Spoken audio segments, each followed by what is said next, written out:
ওং জবাকুসুম শঙ্কাশং কশ্যপেয়ং মহাদ্যুতিম ধন্তারিং সর্ব পাপগ্ন প্রণতস্মি দিবাকরম ওং নমো ভগবতে শ্রী সূর্যায় নমঃ।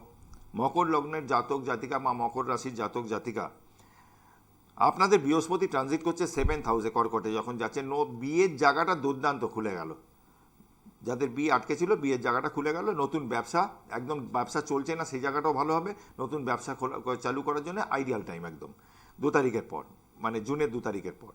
আচ্ছা, এইবারে মকরের কিন্তু তৃতীয়ভাবে দৃষ্টি পড়ছে, লগ্নে দৃষ্টি পড়ছে, তৃতীয়ভাবে পড়ছে, 11th হাউসে দৃষ্টি পড়ছে, নতুন করে কোনো কাজের যোগাযোগ আসা। হ্যাঁ, তৃতীয়ভাবে দৃষ্টি মকরের 3rd হাউসে দৃষ্টি পড়ছে। 3rd হাউসে দৃষ্টি পড়লে ছোটো ভাই বোনের সাথে কোনো রকম সমস্যা যদি থাকে সেই জায়গাটা অনেকটা ঠিকঠাক হয়ে যাবে। 7th হাউসের দৃষ্টি পড়ছে আর 11th হাউসের দৃষ্টি পড়ছে, লগ্নে দৃষ্টি পড়ছে। শরীর স্বাস্থ্য নিয়ে যারা ভুগছেন অনেকটা বেটার, ভালো ওভারঅল।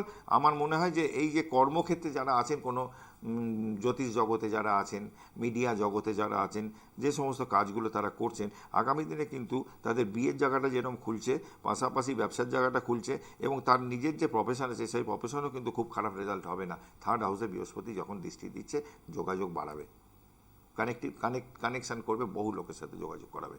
এটাকে কাজে লাগান। আপনারা নিয়মিত যদি পারেন একটু হলুদ মিশ্রিত জল নিয়ে তুলসী গাছে দিন, ওং নমো ভগবতে শ্রী সূর্যায় নমঃ প্রণাম করে এটা দিয়ে দিন। ভালো থাকবেন, আবারও দেখা হবে। জয় মা তারা, জয় জয় তারা।